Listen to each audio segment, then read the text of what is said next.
Rahman Rahim. I am Dr. Mohibullah Wazir, and the topic is terms of position or terms of position of the human body. First is anatomical position. Anatomical position. Look, anatomical position means the position of an individual standing in front of you with the right of the man towards your left and the left of the patient or the individual towards your right, and standing in such a way that look, the hands of that individual is by the side with the palms of the hand facing forward and the feet together and the eyes looking horizontally forward. This standing in front of you with the palms of the hand facing forward and feet together and the eyes facing directly forward, this is called as anatomical position. Note the point, from today onward, as a medical student or as a doctor, you will keep this anatomical position in your mind to describe any organ or any disease of the patient. For example, when you want to see the X-ray of the patient, you will keep the X-ray in such a way that the right of the X-ray should be towards your left. In the same way, if you describe any other viscera, it should be in your mind that the patient is standing in front of you like that. Okay.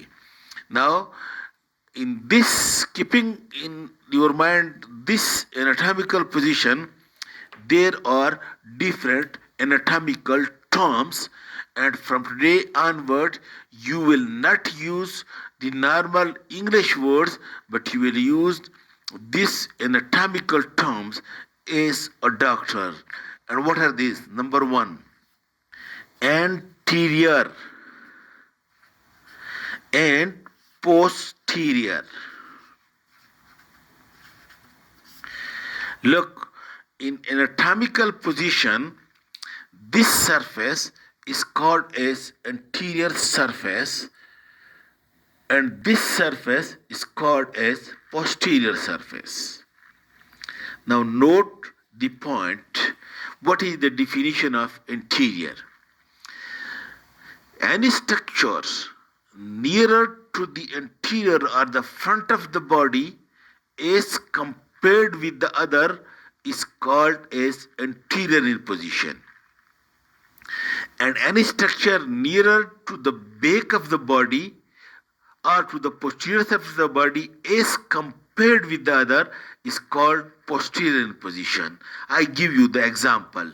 Look, this is the sternum, and normal English, behind the sternum you can see this is the heart, and behind the heart you see this is the esophagus.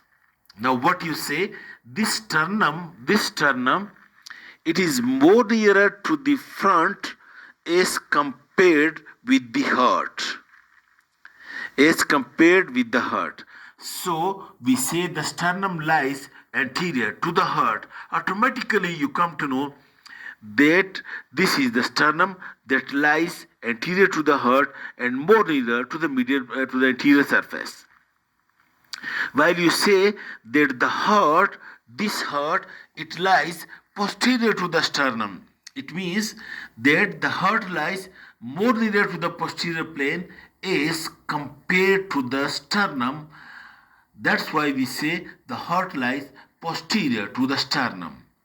But when you compare the heart with this trachea or with the vertebral column, then you say that the heart is more near to the anterior surface as compared to the trachea or vertebral column. So the heart lies anterior to the trachea and the trachea lies posterior to the heart. Heart compared with the sternum, heart is posterior. Heart compared with the trachea or vertebral column, heart is now anterior. It means that these are relative terms. These are descriptive terms. These are not fixed. Understand? Okay. Then another word is ventral and dorsal. Ventral is synonymous with the anterior, that is any structure nearer to the anterior side as compared with the other is ventral in position, and any structure near to the posterior side as compared with the other is dorsal in position, but this is used specially in the abdominal part. Over here, more the word ventral and dorsal is used, but if you use anterior and posterior, that is also correct, but the ventral and dorsal would be more suitable. Okay? Alright, pause it. Now the next is the palmar and dorsal. Note, look, this is the anterior surface. This is the anterior surface. This is the posterior surface. But in the hand, when you describe these surfaces, then this is the anterior surface and this is the posterior surface. But then we use over here, this is the palm of the hand, this is the palmar surface, and this is the dorsal surface. If you say anterior posterior, correct, but more proper, that is palmar surface and dorsal surface. Now in case of the foot, instead of anterior and posterior, the plantar and dorsal is used, but that I will explain later on. Okay, then the next term is median or median plane, or also called as median sagittal plane. Now it is a plane or that passes exactly at the midline of the body and dividing the body exactly into equal right and left halves. This plane is called as median plane or also called as mid-sagittal plane. And any structure that lies exactly at the midline, for example, you can see the tip of the nose and this umbilicus that exactly lies at the midline, that all those structures are called as median in position. Median in position. All those structures that lies exactly at the midline, for example, the umbilicus, the pubic symphysis, the tip of the nose, these are median in position. And now the next is, look, medial and lateral. Okay, now structure nearer to the midline as compared with the other is called as medial in position, and any structure away from the midline as compared with the other is lateral in position. Look, these two bones of the forearm, this is the ulna and this is the radius. Now this ulna is more nearer to the medial plane as compared to the radius. That's why we say that in the forearm the medial bone is the ulna and the lateral bone is the radius. In the same way, in the leg, in the lower limb, this tibia is more nearer to the medial plane as compared with the fibula. That's why we say the medial bone is the tibia and the lateral bone is the fibula. Keeping in view the same,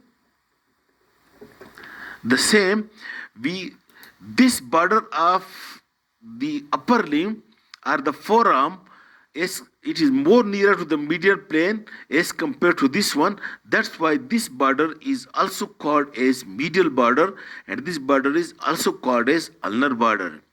But because the medial bone is ulna, that's why this border is also called as ulnar border, and the lateral bone is radius, that's why this border is also called as radial border. In the same way, in the leg, this medial border is also called as tibial border, and this lateral border is also called as fibular border. This is the medial and lateral. Okay.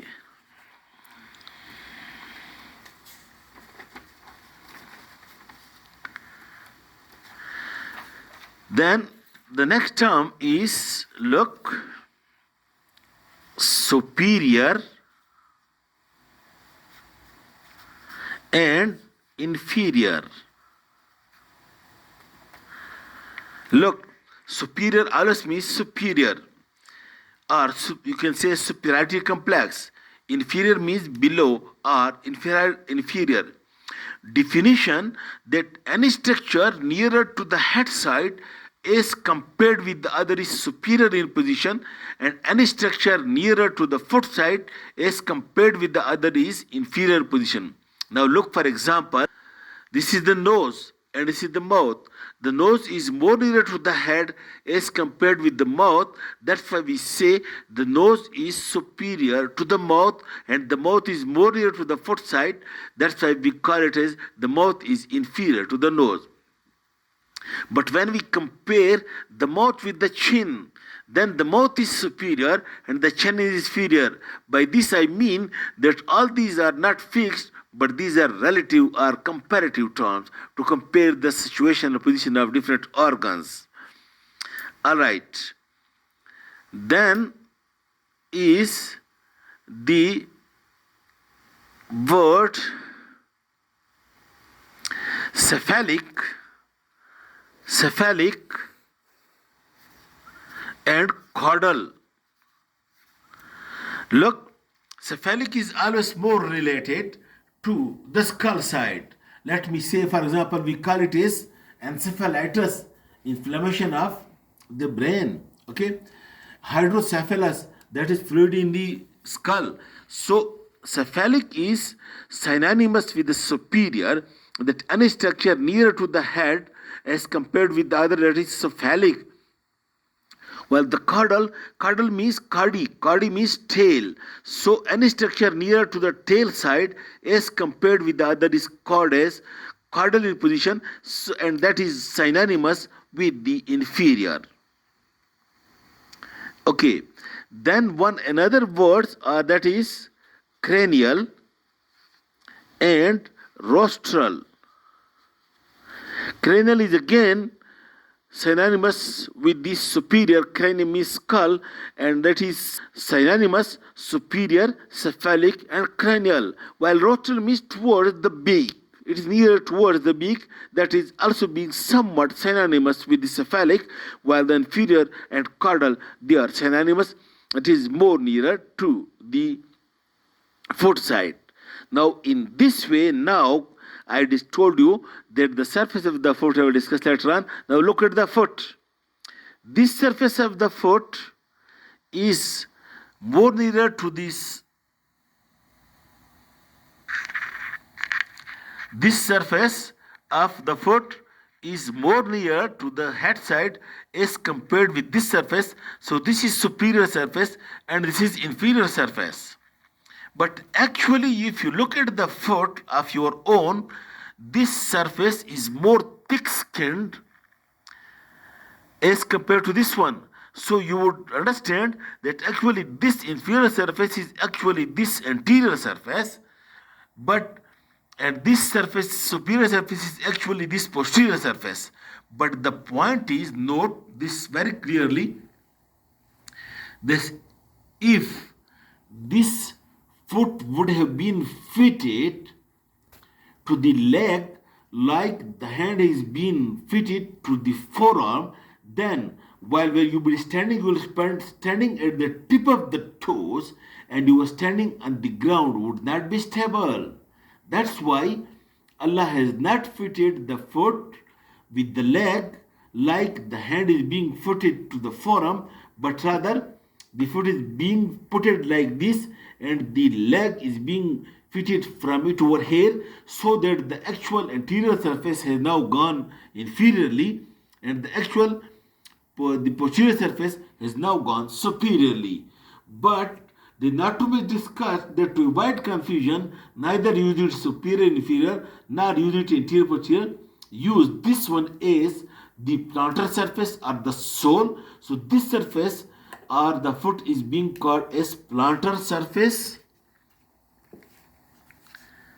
or sole, and this is being called as dorsal surface.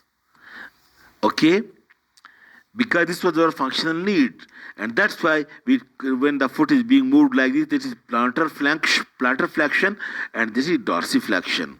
Okay, so these are the surfaces of the foot. Then we come to the other term, that is the proximal and dorsal.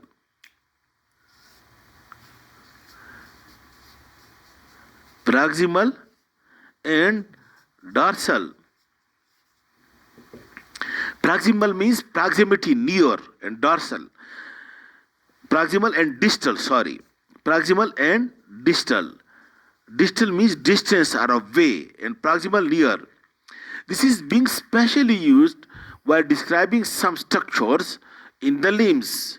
So what we say that any structure, let me say the upper limb, any structure nearer to the root of the limb as compared with the other is proximal in position, and any structure away from the root of the limb as compared with the other is distal in position.